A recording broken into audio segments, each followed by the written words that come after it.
There's a war going on brewing between two social media giants. Matt Walsh, the one here, where is he? No, this one. Nah, this one. Hey, come on, look at him. This one. And Medhi Hassan next door to me. I think it's this one here. Yeah. They're fighting. War of words. Two big men in social media. They're fighting, I don't know, can I say for turf or can I say for viewership or what is it? Or it's all about the racial connotations between the two of them. One is white, one is Indian. So go figure. Welcome again to another video, man. My name is Kgosi FM. Thanks so much for taking your time and to come and watch me. And we analyze there's two gentlemen who are fighting.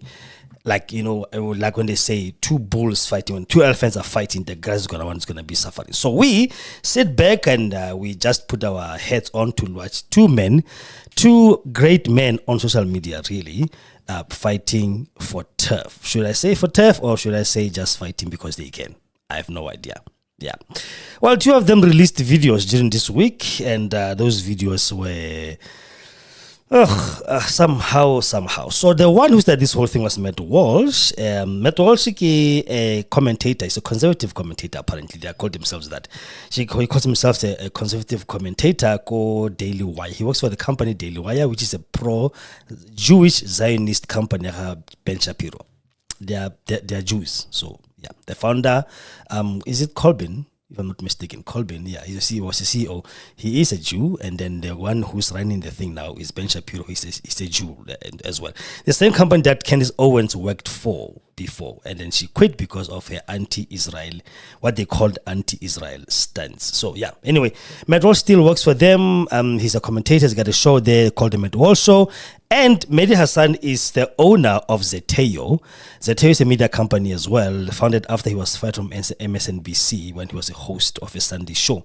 What happened was he was fired because he was critical of Israel and he was asking those kind of questions to Israeli spokespersons. There's a lot of his interviews you can watch on the internet. You can see these people.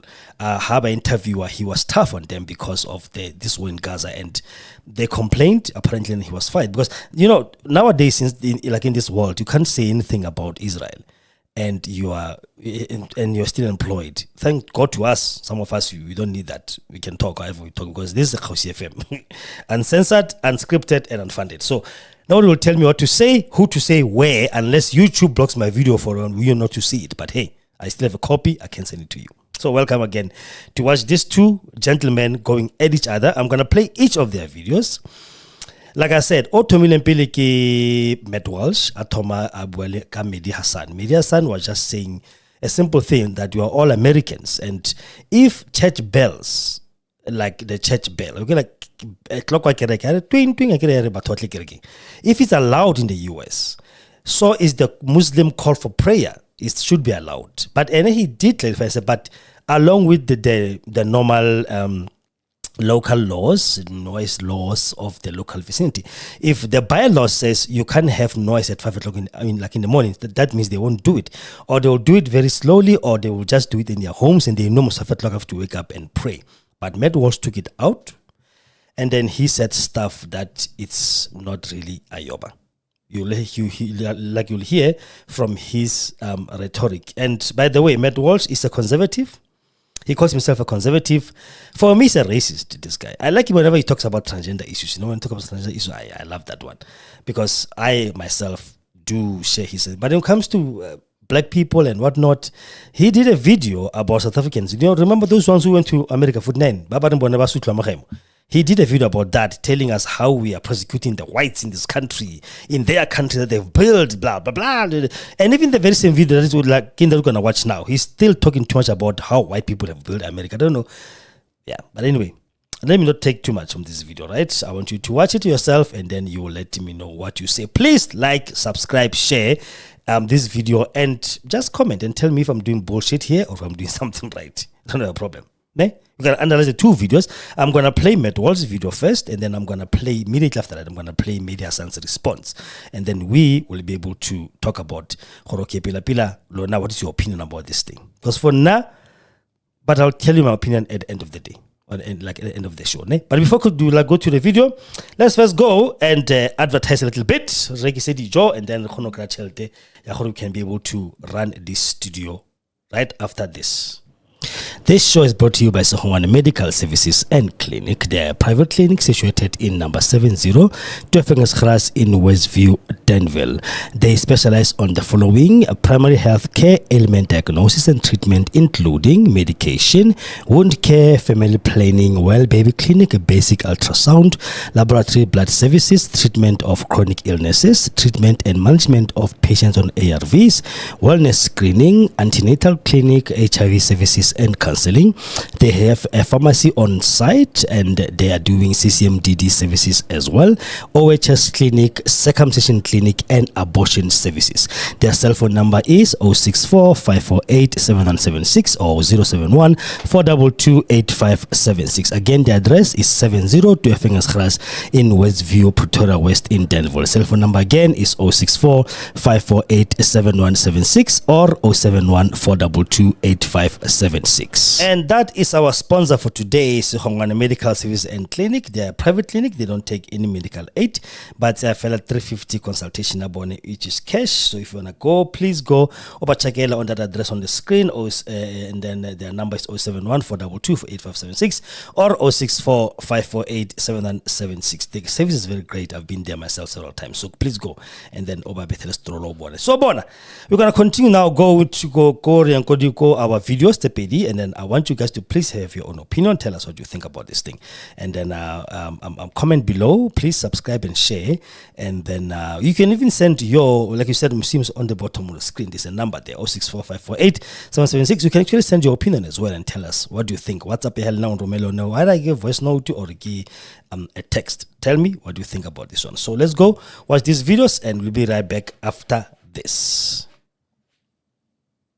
Mamdani is admitting that no amount of acceptance, no amount of welcoming and tolerance will ever be enough for these people, for the invading hordes.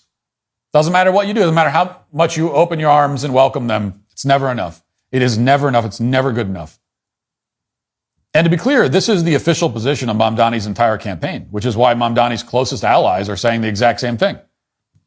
So let's take, for example, Medhi Hassan, the former MSNBC host. Now, Hassan doesn't have an actual audience. His show is typically pulling in fewer than 40,000 viewers in the key demographic, which is much, much less than I would get if I let the inanimate fish in the background host the show. Okay, if we just had the fish cam, if the only thing we had on the show was the fish cam, we would clear 40,000 views easily. There it is. So in lieu of attracting an audience, Medhi Hassan has attempted to spend his time attacking Americans and Christians on behalf of socialists like Zohran Mamdani. And to that end, here's Medhi Hassan's latest argument. Listen to this. I think that if you can play church bells, you can pray the call to prayer. We are as American as anyone else, and don't take any BS from anyone. You're as American as anyone else? Really, Medhi? Really, Mr. Hassan, you're as American as anyone? You're a Muslim who was born in the UK, came to this country less than 10 years ago in your mid-30s to work for Al Jazeera. Okay, is there anyone who seriously thinks that Medhi Hassan is American at all, much less as American as anyone else? It's even harder to buy the idea that Medhi Hassan is an American if you actually listen to the things that he says, which no one does. So let's review. Before he got his MSNBC contract, Hassan started out as a propagandist for Iran who told his followers that non-Muslims were, quote, animals. Watch. In Islam, the ends do not justify the means. This idea is totally alien to Islam. In Islam, what is halal is halal, what is haram is haram. We do not bend our law, our morality for our short-term aims. Never. And we never lose the moral high ground. If we know anything of Shias of Muhammad, as Shias of Ali, as Shias of Hassan, as Shias of Hussein, we know that keeping the moral high ground is key. Once we lose the moral high ground, we are no different from the rest of the non-Muslims, from the rest of those human beings who live their lives as animals, bending any rule to fulfill any desire. Once we do that, we are lost. Whoa. All of these ulama unanimously agree that at the very minimum, Yazid was not a kafir, then at the very minimum, he was a fasiq, a transgressor, a breaker of Islamic laws, a corrupt individual, a tyrant, a killer, a drunkard, a dog lover, a music lover, a homosexual, a pedophile, a sexual deviant, someone who slept with his own mother, astaghfirullah. These are their views of these ulama in their books, not my view. You know, this is just how Americans talk, according to Hassan. He's just as American as anyone else. This is as American as apple pie. This is what down-home, average, blue-collar Americans say. Yeah, you hear it at any 4th of July barbecue. People comparing Christians to cattle, calling us animals, ranting about music lovers in the same breath as pedophiles and people who sleep with their own mothers. They're all morally equivalent to the average American. Nothing more American than that. Apparently, it's also as American as apple pie to berate white people, who, you know, are the vast majority of Americans, including the people who founded this country. There was not anybody with the last name Hassan at the Constitutional Convention, okay? There were no Hassans dying on the battlefield in the Revolutionary War. Not a single one. There were only the kinds of people that Hassan despises, even as he tries to co-opt the country that they created. Hassan, of course, has made millions of dollars in this country disparaging white men and women. Most recently, after the 2024 election, here's what he tweeted. Good job, white men and women. You know, blaming them for Kamala Harris's defeat. So he comes to a country founded by white people that's mostly made up still of white people, and then he attacks them, invoking their skin color in the process for not voting the way he wanted them to vote. He just got to this country 5 seconds ago, and he's already saying, well, this should have gone the way I wanted. Who the hell are you, Medhi? Who are you? Who cares what you want? Imagine if I went to Uganda or Nigeria and tried something like this. Imagine if I ran for office, lost, and then wrote on social media, nice going, black people. You really got some internalized black supremacy going on, don't you? You know, I'm just as Nigerian as anybody else.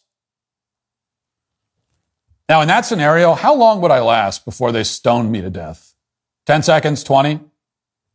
In fact, what if I went to Hassan's actual home country, India, and ran for office, lost, and then said, great job, brown people. Yeah, you brown people. Really screwed up again. You know, I'm just as Indian as any of you are. Yeah, I just got off the plane last Tuesday. I'm just as Indian as any of you.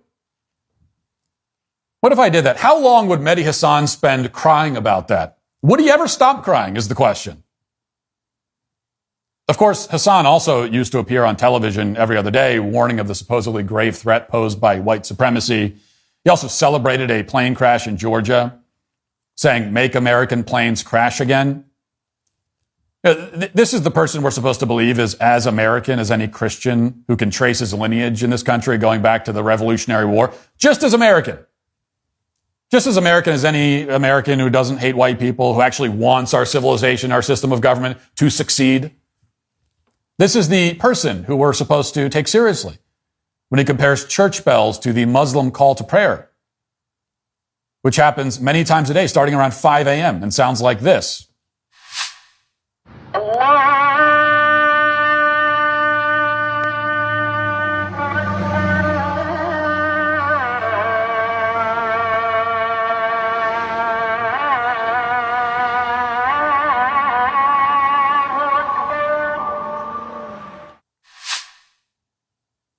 So this is the lie that they want you to believe, including even some conservatives will tell you this.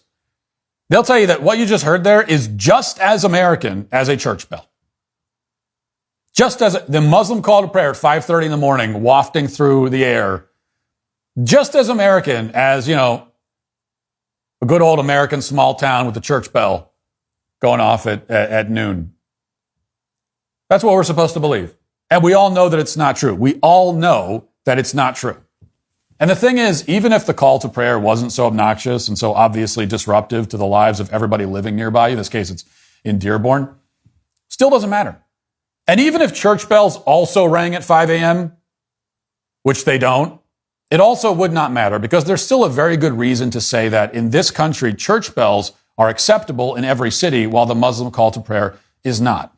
And that reason is this, okay? Christianity built this country. Islam did not at all, in even the slightest way. Islam has nothing to do with America. If Islam had ceased to exist 300 years ago, this country would not have lost a single thing. There is not a single good thing about our country that we would not have if not for Islam. And if you doubt that, then go ahead and give me an example of the great gift that Islam has given to this country since its founding. Give me the example of the thing that if Islam had ceased to exist 300 years ago, we would not have in America. Go ahead. I dare you. Medhi Hassan, I dare you. Go ahead, name one thing. Go ahead. You can't. And you know, that's why we can have our church bells, Medhi. We earn them. This is our country. It is not yours, Mr. Hassan. Any actual American would understand that concept very well. If you want to hear the Arabic call to prayer 5 times a day in every neighborhood, you can go to one of the other 50 countries in the world that are into that. And by the way, if you want to hear church bells instead, most of those countries would not be nearly as accommodating. Now, when I made this point on X, Medhi Hassan responded with this. He said, quote, 1 in 3 of the slaves who built this country were Muslims. They were here long before the Walsh family arrived. You know that if you studied history, but I know MAGA has an issue with studying. Oh, and I'm guessing you don't count slaves as people or Americans. So, and by the way, he followed that up with another tweet claiming, again, that Muslims are more responsible for building America than the Irish. So, as you can easily have predicted, Hassan responded with just layer upon layer of lies, just absolute delusion, heaped on top of delusion. So for one thing, this country, just to be clear, was not built by slaves. It wasn't. Much less the handful of Muslim slaves owned by the 2% of Americans who ever had slaves to begin with. The Industrial Revolution is what made this country wealthy, and it was spurred by the invention of technologies like the steam engine, the coke blast furnace, not the cotton trade or the slave trade. In fact, cotton exports accounted for roughly 5% of the overall GDP of the United States prior to the Civil War. 5%. So these people that say slavery built the country, 5% of the GDP built the country. Give me a break. There's a reason we became a much, much richer country once we abolished slavery. Not only did slavery not build the country, it actually held the country back, if anything. And again, if the handful of Muslims picking cotton in the fields had never been here, it would have had no impact on the country at all. Okay? The vast majority of infrastructure and industry in this country was built by the labor of free men. Okay, this country was built by free men. Every Muslim country on the planet, on the other hand, had slavery for exponentially longer. They relied on it exponentially more than the United States ever did. Which is why Western countries had to shut down the Arab slave trade by force. Look up the Africa Squadron sometime. We had a whole unit of the U.S. Navy from 1843 to 1861 devoted to suppressing the slave trade along the coast of West Africa. The Arabs clung to slavery like a fat kid holding a donut. They refused to let it go. It was such an integral part of their culture and still is in some Arab countries. And by the way, the slave trade in Africa was extremely wide-ranging and global in nature. This is one of those stories that isn't taught in school, but it's absolutely true. In the 17th century, Barbary pirates from North Africa raided several towns in Iceland. Yes, Iceland. And they went into Ireland also. Thousands of people were captured, transported to North Africa, and sold into slavery in places like Algiers. Many of the slaves died. Actually, by some estimates, more than 1 million European Christians were enslaved by Barbary pirates and slave drivers from the 16th century to the 18th century. Here's why I bring that up. Number one, okay, if you're a Muslim, you got no room to be lecturing about slavery. None. Number two, Medhi Hassan, let me ask you this. Given that we had 1 million white European Christians who were enslaved in the Muslim world for 200 to 300 years, would you say that white Christian slaves built North Africa? Can we say that white Christians built the Middle East? Why not? Answer that, Medhi. I want you to answer that. Did the 1 million white slaves build the Arab world? If a few Muslims in the cotton fields built America, what can we say about the 1 million whites enslaved by Muslims in their countries? What do you think, Medhi? What do you think? Now, this is a rhetorical question. Of course, Medhi Hassan is a British Muslim who came here less than 10 years ago, so I don't expect him to know anything about my country. And he doesn't. He is as vapid and clueless as his non-existent audience would suggest. He has neither the integrity to tell the truth nor the intelligence to lie convincingly. He has come to this country to live off of the fruits of the labor done by people he despises. He's as ungrateful as he is useless. He's exactly the kind of immigrant that we should not allow into this country, a spiteful, lying, self-entitled brat with nothing to offer the country but demands and accusations. He's a bad person, although not a bad American, because he's not an American at all. And we are back. We are back. Yeah. What do you think about that? Yeah. You are not an American. You are not an American. Yeah. I mean, one immigrant can't tell another immigrant that they are not of that country. I don't give a damn when your family came 4 centuries ago and the other one's family came 10 years ago.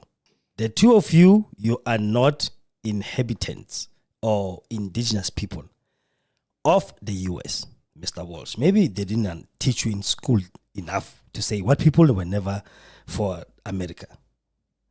Your ancestors, the Walsh ancestors who came from wherever, I don't know if they came from Europe or are they Irish or are they British, but somewhere, somehow. They are not Americans. America was called Americas before you guys came and took it from the Red Indians, who you genocided, like a typical white race that they do to the world. You went to someone's country and you destroyed them. They welcomed you as pilgrims. You came there as pilgrims, coming with the Bible, coming with calling yourselves missionaries and whatnot, and then you killed their women. Actually, you sterilized their women and you gave them chickenpox, which killed most of them. And after you took all the land of the America, you now give them reserves. Like you come to my house and you give me a garage to sleep in and took over my house. So, Mr. Walsh, you're not an inhabitant. You're not an indigenous person from America. And I wish you can see my video. And I know how sarcastic and how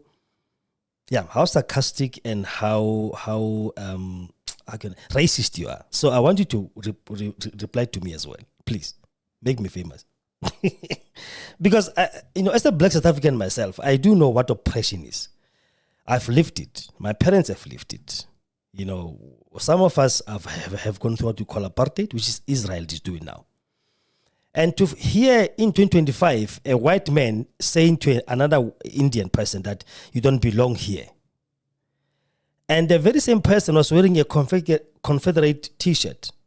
Confederacy were the people who was fighting for slavery to be continued in the US, by the way. Blacks who are there, who are going to listen to this video. They are the ones who are fighting for segregation to happen. They were fighting for black people never to be developed and to be anything else. This very same boy stand there and say to another person, you don't belong here. As if he belongs there. And he doesn't belong there as well. As I mentioned earlier, he works for Daily Wire. Daily Wire is this ultra-Zionist Jewish media house. I think I can call it a media house or I don't know. They've got a lot of shows on TV, on social media. They've got a lot of shows. They're headed by Ben Shapiro, who's supposed to be a Jew. And Candace Owens worked for them before, and she's a black woman, but then when she took a stand against Israel, she was chased out. Go figure. So, this guy, Matt Walsh, I've never heard him talk about anything about Israel or Gaza. Because he knows one word against Shapiro and his company, he's out. They found him making videos in his car. Started making videos, it was in his car, literally in his car, with a camera, phone camera, and shooting videos. And then they said, listen, come, let's give you a show, but you're going to be doing our talking points. I've never heard Matt Walsh talking about anything about Gaza, about Israel, what Israel is doing to the world, to Gaza now. I've never None of them in Daily Wire have ever even dared to just say anything. As much as he's calling himself a Christian, he's calling himself a Christian. That's why I hate organized religion so much. Because I know what organized religion can do to people. They turn to monsters. I hate organized religion with everything. I'm not a Christian. I'm a believer. So the moment you call yourself a Christian, a Muslim, a Hindu, you are taking a side and you are destroying anything else. You're dividing us. You are dividing yourself from other people. Much as Christians have built this country, which Christians did that? And how did they build the country? Why then was a slave trade?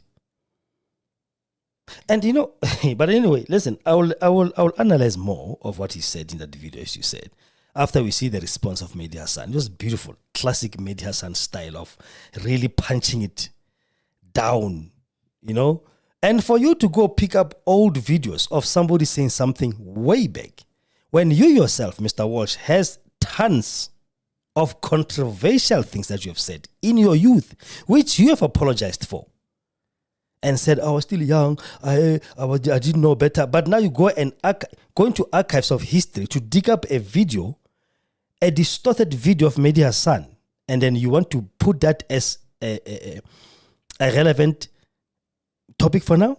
And listen, by the way, church bells are the same as the Muslim call for prayer. Not all people in a community are Catholic. That they will have to listen to those church bells ringing every Sunday. They don't like to do it. But because they are tolerant, much as I can say less for you, they are tolerant of people, they are tolerant of everybody else's religion, they bear it. If a Muslim call for prayer is put up in a neighborhood where there's Muslims, and the Muslims, they will adhere to the rules of that suburb or the bylaws, in South Africa, we call them bylaws, that says no noise at this time. I think and I believe they will adhere to that. They're not forcing them. So the way you put things as if, these people are forcing themselves onto other people.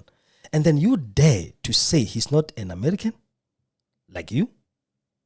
Are you an American, Mr. Walsh? Did you ever ask your parents where they come from? Maybe you are Irish. Or just British. As all Americans are British. The white ones. Donald Trump, everybody else, they are all white. They are all British. So before you can call the kettle black, look at yourself first in the mirror and say, am I really an indigenous American myself? No, you are not. Anyhow, let's look at what Medhi Hassan said, okay? Medhi Hassan responded to him in kind, and that's what he said. Take a listen to this one. We need to talk about Matt Walsh. And if you're asking Matt who, then I'm truly envious of you. Normally, I wouldn't waste time responding to basically an internet troll, but Matt is so emblematic of everything that is wrong with the modern MAGA right. Faux outrage, self-victimization, verbal abuse, a walking, talking Dunning-Kruger. Now, Matt Walsh, who says he's a conservative Christian, is upset with me for being a Muslim and for being an immigrant, but above all else, for being an American. That he cannot stand. So he did an entire 13-minute video calling me a spiteful, lying, self-entitled brat, on top of his tweet in which he called me an ungrateful little bitch, just as Jesus would have said. Now, before we get into the substance of Matt's claims, if we can even call it that, before we get into what I said about Muslims and the founding of America, a little bit of background on who Matt Walsh is. Shock jock podcaster, former radio DJ, and now basically that Daily Wire guy who isn't Ben Shapiro. He's also the guy who hasn't got the greatest of political judgment. He went all in on Ron DeSantis in the GOP primary and then had to come crawling back to Trump when DeSantis got destroyed, as some of us predicted he would. Matt is also the guy who said COVID wasn't a big deal, that, quote, it's totally irrational to panic over this virus. He later admitted he got it wrong. But here's my favorite. Matt was so bothered by a black woman playing Ariel in the Little Mermaid movie that he actually said this. From a scientific perspective, okay, it doesn't make a lot of sense to have someone with darker skin who lives deep in the ocean. There are no words to describe how dumb you have to be to try and make scientific arguments about the skin color of mermaids, which are fictional fucking characters, Matt. This is the guy who millions on the right turn to for intellectual guidance, historical analysis, and thought leadership. Then you wonder why this country is so screwed right now. By the way, just quickly, consistency isn't really his thing either. In May of this year, he said identifying as a girl dad is super cringe and corny. In 2020, though, he said, being a girl dad is a great blessing. He constantly complains about political violence and death threats when they're aimed at him, but he's happy to dish it out to the people he doesn't like. He's called for the mayor of Chicago, a black man, to be executed. He's called for Jimmy Kimmel, a comedian, to be arrested. He once said this, too. But it is, in fact, true that you have to make people hurt. And I'm sorry, but holding signs and yelling loudly will not make anyone hurt. You have to make people hurt. Now, what's really bothering him about me is that I said in a recent visit to Dearborn, I think that if you can play church bells, you can pray the call to prayer. Isn't it okay for Muslim Americans to broadcast a call to prayer? I mean, let me add right now, within reason, of course, and in accordance with all local sound and noise ordinances. But Matt went nuts and said Christianity built this country. Islam did not at all in even the slightest way. That's why we can have our church bells. To which I responded, 1 in 3 of the slaves who built this country were Muslims. They were here long before the Walsh family arrived. You'd know that if you'd studied history, but I know MAGA has an issue with studying. To which Matt responded with a 13-minute video in which he got really mad, but was unable to rebut the 2 central points that I made. Number 1, enslaved people helped build this country. And number 2, perhaps up to 1 in 3 of those slaves were Muslims. Matt can't rebut that because it's true, according to historians, according to the African American History Museum, according to the US State Department. Muslim slaves are a historical fact. As his boss Ben Shapiro has famously declaimed, facts don't care about your feelings, Matt. It's not my fault if they didn't teach you about slavery in high school. In his video, Matt Walsh sounds like a Monty Python sketch. What did the slaves ever do for us? Ignoring the railways, the roads, the ports, the literal seat of our government, the White House and the Capitol, all built by enslaved people. And 1 in 3 of them, remember, being Muslims, black African Muslims. Matt is also just completely clueless about the Muslims who fought in the Revolutionary War, in the War of 1812, in the Civil War, where most of them fought in the Union Army. But then again, Matt's been pictured wearing a Confederate t-shirt, so maybe he's mad that the Muslims fought against the Confederacy. He even issues this challenge to me. If Islam had ceased to exist 300 years ago, this country would not have lost a single thing. There is not a single good thing about our country that we would not have if not for Islam. And if you doubt that, then go ahead and give me an example of the great gift that Islam has given to this country since its founding. Has he never heard of the Golden Age of Islam, which helped fuel the Renaissance and the Enlightenment in Europe, which of course then helped produce the American founding fathers? Has he ever gotten off of the internet and read a book? But look, I'm happy to fill the gaps in his education. He asked me to explain what Islam or Muslims have done for America. I mean, the black Muslim slaves aside, more recently, how about the planning of the moon landings? That was a Muslim American scientist and immigrant. How about the science behind modern skyscrapers? That was a Muslim American engineer and immigrant. How about brain tumor treatment? That was a Muslim American neurosurgeon and immigrant. Just this year, the Nobel Prize for Chemistry went to, among others, a Palestinian American Muslim immigrant whose research Matt could never possibly understand and whose work could help tackle man-made climate change, which Matt doesn't believe in. Because Matt Walsh's knowledge of science is right up there with his knowledge of history. So what does he do? The guy who can't rebut basic facts. He attacks me. He goes after me for a speech I gave nearly 2 decades ago, which I said awful, dumb, bigoted things about the gay community, about non-Muslims, which I've regretted, disowned, apologized for multiple times over the decades. He thinks it's a gotcha. But here's the problem for Matt. What I said back then are essentially Matt Walsh's views right now. Matt is an anti-gay bigot today. In fact, Matt supports a Uganda law imprisoning gay people. I don't. Matt thinks most pop music is satanic. I don't. What I stupidly said nearly 20 years ago in my 20s, Matt basically says today, aged almost 40. Oh, and if you're going to play the game of what were you saying in embarrassing videos decades ago, here's what Matt Walsh was saying in 2010. But to all of a sudden act like this phenomenon of girls getting pregnant at a young age that we consider young, 16 or 17, to act like it's a new thing is ridiculous. It's always been that way. Girls between the ages of like 17 and 24 is when they're technically most fertile. That's pretty gross, pretty disgusting. I think we can all agree. And also kind of creepy. A 25-year-old man telling his audience how fertile 17-year-old girls are. What is wrong with you, man? I mean, it's also ironic that the right are obsessed with smearing Muslims as child molesters and saying Islam supports child marriage, and yet here is Matt on tape saying that about 17-year-old girls, about children. So, look, to conclude, who is more American? The guy who supports free and fair elections, me, or the guy who got mad when judges locked up violent insurrectionists who tried to overturn the 2020 election, Matt Walsh? Who is more American, the guy who supports the First Amendment and free speech, me, or the guy who wants to imprison people and deport people for their speech, Matt Walsh? Who is more American, the guy who supports the United States, me, or the guy who wore a t-shirt celebrating the violent traitors of the Confederacy, Matt Walsh? Who is more American, the guy who supports religious pluralism and separation of church and state as intended by the founders, me, or the guy who wants Christian nationalism in America and proudly calls himself a theocratic fascist, Matt Walsh? Yeah, I think I've made the case that I'm much more of an American and much more of a patriotic American than you are, Matt. And you're just going to have to go whine and cry about it. Yeah. Like I said, classic Medhi Hassan. Classic Medhi Hassan. The man can really throw a punch. You know what I like about this guy? I like him as a person. I don't care about whether he's Muslim or not. I like him as a person. Because he really can put you in your place. If you can watch his interviews with Piers Morgan fears him so much because he puts you with facts. He did a jubilee one time and he was debating this young kid who doesn't know nothing. And he was sitting there calmly asking the other one who was wearing a black hat, so it's okay for people to bomb kids in Gaza? Answer me yes or no. No, they must stop teaching.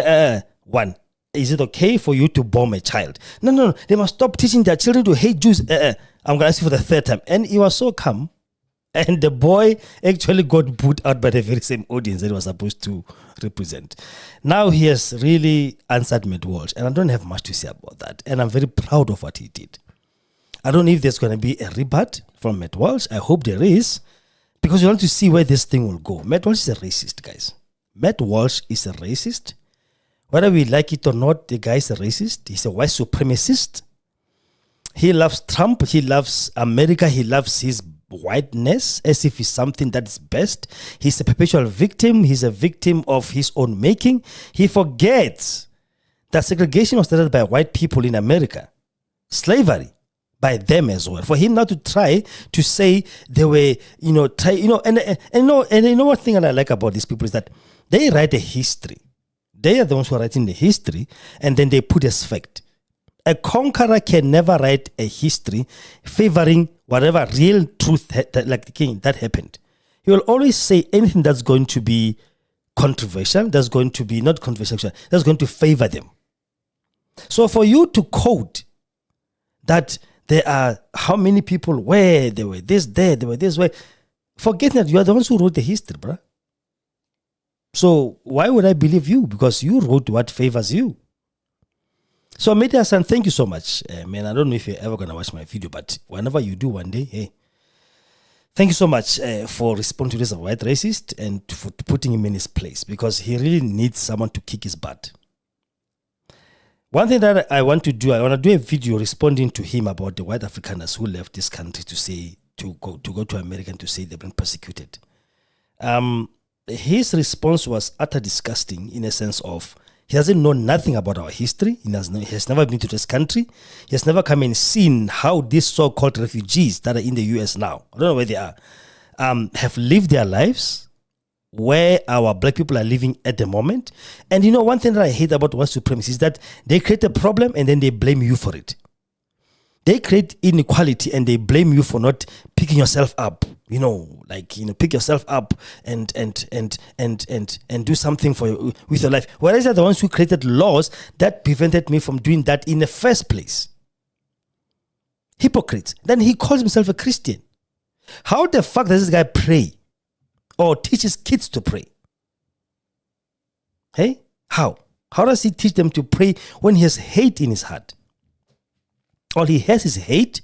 All he has is his white supremacy. All he had is his white skin that he thinks that is actually how can I say this? It's actually a passport to anything. He's a victim of his own making. White people are the ones who went around the world conquering other nations, taking over their countries and doing all this nonsense. We never asked them to come to this country. Never asked them to go to America, to Canada, Australia, New Zealand. We never asked them to do that. They did on themselves because they thought they were better than other people. So now when things are turned back, now they're now victim. Oh, you can't blame white people for this. Yes, we can. As a black man myself, I can blame you for every disaster that has ever happened to us as blacks, this whole world, because you are responsible. Your forefathers, they thought they were better than other people. They went there and they conquered Red Indians and they killed, almost exterminated all the whole entire population. You should be ashamed, Mr. Walsh. You should be ashamed of yourself. But because there's people who support you and you know, to show that somebody's a little man, like he's a little boy, he talks about the views. Like his views are less than mine. Who gives a fuck?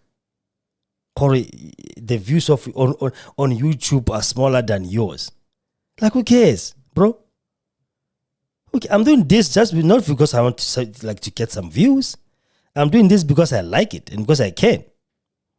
And because I can be able to respond to you. You're a little boy, mate. Like you're a little, I liked you when you're on Dr. Phil, when you talk about the transgender thing. I started following you from there because I myself as well, I mean this thing of but then you changed, man. But maybe that's how you were. But anyway, Medhi Hassan just told us that's how you were. On radio, when you were a DJ, you were still talking the same nonsense. You are just a white supremacist who doesn't want to change. Pity your kids, bruh. Pity your kids who are going to suck on that so-called knowledge, and they're going to grow up like you, bitter victim of your own making. It's a pity. But anyway, yeah, that's what you got. Two men fight. I don't know. I've never seen a response from him yet. Maybe there will be. If there will be, I'll bring it to you guys. I can be able to see. So tell me what you think. Below. Tell us below. Comment and tell us, okay, we're not Kgosi, you're talking nonsense and you defend him. I don't care. It's fine. So long as you can have a nice debate and talk about this thing the way we're supposed to talk about, it's okay. Matt Walsh know nothing except what's in his head. Medhi Hassan, really. I mean, he himself said in his video, I apologize for what I've said 10, 20 years back. But this guy had to go on the internet and search and get something to say, I got you. No, that's not a gotcha moment. I agree with Medhi Hassan now. When he said it's not a gotcha moment. You only thought you got me because you go and you scout the internet and you find old, forgetting that you yourself have other things that you said when you're still young. But you're still young. But anyway, I just wanted to show you guys, and then you can make up your minds. Comment below and tell us what you think about what you just seen. But yeah, that's what happens in this world. This is what happens in this world. I like it when two people are fighting for turf. Can I say turf? Maybe. When they're fighting for turf, I love it so much because, yeah. Anyhow, like, share, subscribe, please, on the channel. Let's make this channel to grow big. I love you so much. Have a lovely night further. God bless.